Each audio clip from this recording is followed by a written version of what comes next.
Today we're going to look at more sacred spaces, this time places of worship or sacrifice that are not churches or mosques. By the way, I still strongly encourage you to review mosques again before the test. Here's a summary slide that you saw way back in my first lecture for Unit 2. I think it's a useful list, one that you might even want to post-note in your workbook. Churches and mosques are open to their congregations, although some mosques do not admit non-Muslims. But many other sacred spaces that we have studied in this course limit access to part or all of that space to priests and maybe the king. While some traditions, such as some forms of Protestantism, reject the decoration of churches, most religions embellish and fill their sacred spaces with art and precious materials. Sacred spaces are almost always the location of specific rituals and ceremonies. And finally, sacred spaces are often located in places with a special history, the location of a miracle, for example, or the top of a high hill. This temple stood at the center of a Sumerian city, perched atop a stepped ziggurat, reinforcing the link between spiritual and political authority. The surrounding countryside was flat, so the ziggurat served as a kind of man-made mountain. It was also an axis mundi, a cosmic center that joined earth to heavens. The central shrine, or cella, housed the gods. The photo statues at our required works were found in waiting rooms outside the cella. Only the priests could enter the cella. Again, exclusivity. The cella was accessible only by way of 3 stairways, so a small number of guards could prevent non-priests from spying on the rituals at the shrine at the top of the ziggurat, rituals such as cooking sacrificial food and burning the carcasses of sacrificial animals. It's harder to see the material wealth and decorative features from the ruins or reconstruction, but we know from archaeological finds that the original ziggurats and temples were covered with colorful glazed bricks and decorative tiles. The plan of the temple was rectangular, with corners pointing in cardinal directions to symbolize the 4 rivers that flow from the mountain to the 4 world regions.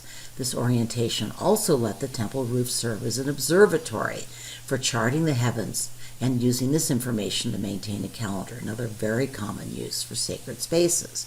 Do you remember a prehistoric site that almost surely served an astronomical function? I think you're unlikely to get a question on Stonehenge. I noticed that none of the College Board review sessions focused on prehistoric works. But you remember it was almost certainly designed in part as an astronomical observatory, right? We also know that a number of bodies have been found buried or cremated at Stonehenge, possibly positioned in directions that lined up with Stonehenge's astronomical points. Recent scholarship on Stonehenge has focused more on its use as a ritual burial site, and even possibly a site where human sacrifices were staged. Just a quick reminder, the pyramids are from the Old Kingdom. They actually had temples as part of their complex, but our required temples are both New Kingdom. The pyramids instead were tombs. Here again, time has robbed us of ornamentation. Originally, the pyramids were covered with smooth white limestone. They would have shimmered in the sunlight, capped by an also pyramidal benben that was probably covered with gold plate.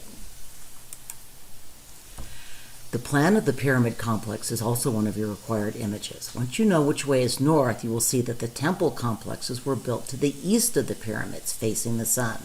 The cult of the sun god, Re, achieved greater prominence in this period, and the orientation of the temples reflects this.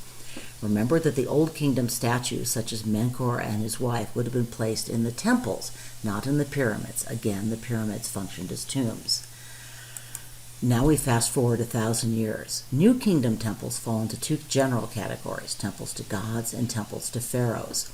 When the founder of the 18th dynasty expelled the Hyksos invaders, his hometown Thebes became New Kingdom Egypt's capital. Thebes' patron deity was Amun, whose identity merged with the sun god Re, already worshipped throughout Egypt. The temple of Amun at Karnak is the largest, indeed it is the 2nd largest ancient religious site in the world, after the Angkor Wat Temple of Cambodia. So let's quickly review a few vocabulary terms. Circled in red, we see the pylon gate. Note the slanting sides. They represented 2 mountains between which, according to Egyptian religion, the sun rose and set. The green circle surrounds a bird's-eye view of the hypostyle hall, really a forest of columns. This is the first time we encountered this architectural form, but it would not be the last. The temple at Karnak actually had a series of pylon gates built by 30 pharaohs over close to 2,000 years. These massive gates were designed to impress, if not overwhelm. Anyone entering these gates was entering the precincts of the gods, and most people could not enter the gates. The temple was a sacred precinct, the actual house of the gods. So pylons were a kind of barrier between the daily world of the people and the eternal world of the gods. After going through the pylon gates, the worshiper would enter a large courtyard and from there move into the hypostyle hall. That's what all the dots in the center left of the plan represent, columns. This is called an axial plan, by the way. Basically, entrance to succeeding rooms straight along an axis down the center. Basilican churches also employ an axial plan. The columns were elaborately carved in sunken relief, a form of sculpture that created deep shadows in the bright Egyptian sun, and had the additional virtue that they did not disguise the basic shape of the columns. The images are somewhat misleading, however, as the relief sculptures would have been brightly painted. More decoration. The photo on the left also shows a hugely important architectural innovation that first appeared in New Kingdom temples, the high clerestory windows that let in light. Hypostyle halls were actually intended to represent a marsh back at the beginning of time, a primordial marsh. The columns were meant to resemble papyrus plants. Only the priests and the pharaoh were allowed to enter the hypostyle hall. The sanctuary was the most special and important part of the temple. It was a very dark and mysterious place, and only the high priests and the pharaoh could ever enter the sanctuary. In the middle of the sanctuary stood the shrine where the statue of the god or goddess resided. The ancient Egyptians believed that sometimes during rituals, the god or goddess would actually enter the statue. So here's the second kind of New Kingdom temple, a mortuary temple honoring a pharaoh. I talked about Queen Hatshepsut in an earlier review lecture. Clearly, the vast mortuary temple was part of her campaign to portray herself as a traditional pharaoh, who just happened to be a woman. It is hewn from rock, intended to signal her permanency. And here are a few more vocabulary words that you should have in your workbooks. What is most striking about this sacred site is its vast scope, including grounds that would have once teemed with flowers and fountains. More decoration. You see from this plan that the temple included shrines to gods other than the pharaoh. Also notice the two long causeways leading up to the chamfered pillars, past the colonnades, and beyond them to the hypostyle hall. And we move to Greece. The only Greek temples that show up on the College Board list are the Parthenon and the Temple of Athena Nike, which together represent the high point of classical architecture, and Pericles' message to the Mediterranean world that Athens was on top. Unlike Egyptian mortuary temples or Sumerian ziggurat temples, the Greek temple was very much a public venue, but the main gathering place where sacrifices and rituals were performed was outside the temple. The god, or rather the cult statue, resided inside in the cella. Certainly enormous wealth was spent on temples, especially the Parthenon, not only to honor the gods, but perhaps even more to honor the accomplishments of the Greeks. A classic example would be the now destroyed statue of Athena in the Parthenon, a statue that may have cost as much to make as the entire temple, which in modern dollars means several $billion. Enormous wealth was also stored in temples, which were storehouses of votive offerings. As for location, Greek temples were almost always placed on a hill, a citadel. The term polis initially referred to this citadel. Oh, lucky you. If you get a question requiring a visual description of a Greek temple, you should have lots of vocabulary listed in your workbook notes, so I won't linger. The Temple of Athena Nike is located at the entranceway to the Acropolis, right next to the Propylaea, or gate. The cella of the temple housed a wooden cult statue of the goddess, who held a helmet in one hand, a symbol of war, and a branch of pomegranate tree in the other, a symbol of peace. So we know this is an ionic temple because it has volutes and because it has a continuous ionic frieze. Here we see two entablatures. That's the space between the capitals of the column and the triangular pediment, or gable, under the roof. Doric temples are decorated with alternating bands of triglyphs, that's those three vertical stripes, and metopes, the rectangular spaces between the triglyphs that are decorated with friezes. Ionic temples abandon this pattern for a continuous frieze. The friezes of the Temple of Athena Nike depict battles between Greeks and Persians, as well as processions of gods and goddesses. The Parthenon actually has both Doric and Ionic elements. The single columns have no base or scrolled volutes. The entablature features triglyphs and metabase, not a continuous frieze. Those are Doric elements. The inner colonnade, however, is decorated with a continuous frieze, which is Ionic. Dipteral means double-columned. Here you see a model of the Parthenon's original appearance, including the cult statue. Note that there are 8 columns in front and 17 on the long side. Remember the Donald Duck explaining the golden ratio? And here's the Parthenon's floor plan. The frieze on the inside wall of one long side contained the Panathenaic procession, which is a required work. The outside friezes depict a centaurimachy and fights with Amazons and giants, still more machis. Stand-ins, as you'll recall, for fights between Greeks and barbarians. On one side of the Pentamid, sculptures depict the famous contest between Poseidon and Athena to gain the role as patron saints of Athens, patron gods of Athens, and the other side shows the birth of Athena. How like the Athenians to have the gods fighting over the honor of being associated with them. Remember those fun-loving Etruscans who even had the nerve to allow men and women to sit down at dinner together?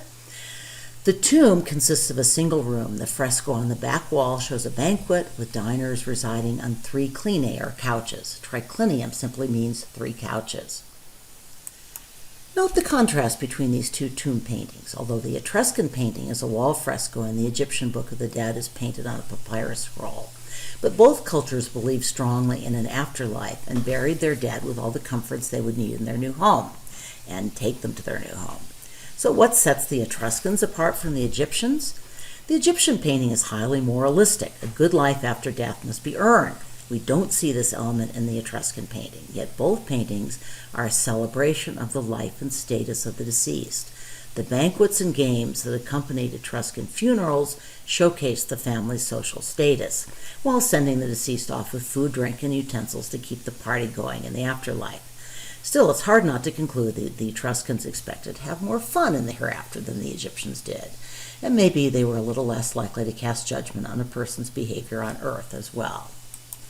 Etruscan temples, made mostly of mud brick or volcanic stone and wood, have not survived, so what we know of these temples we know from later Greek and Roman writers.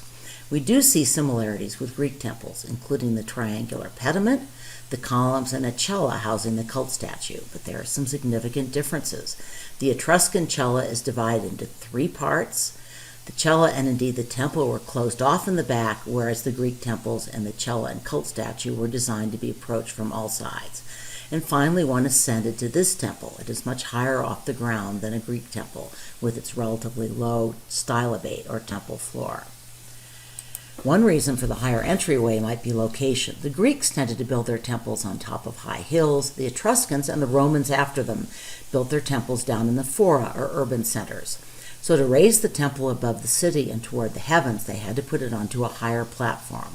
And of course, the Greeks tended to put their sculptures into friezes, whereas the Etruscans placed terracotta sculptures on their roofs. When it comes to function, however, the Greeks, Etruscans, and later the Romans tended to use their temples in the same way, to house cult statues of the gods. The temple building was only part of the templum, the defined sacred space that included the building, the altar, and other sacred grounds. In all 3 cultures, the altar used for sacrifice and ritual ceremonies was located outside the temple. I've mentioned that Etruscan ceremonies focused heavily on the ceremonial slaughtering of animals and subsequent interpretation of their innards. I guess that must have been an earlier slide. This was an important element in Roman temple worship as well. Only a few of the rooftop terracotta sculptures have survived. This one is probably the most famous. Here we see the Apollo next to the archaic Anavisos Kouros. Note that our Etruscan god is on the move. He uses negative space in a way that we won't see in Greek sculpture for a few more decades. He's also gazing out more directly at Hercules, not just into a generalized space. The face still wears the goofy, archaic smile, but our Khan Academy historians at least think it's a more animated and engaging version.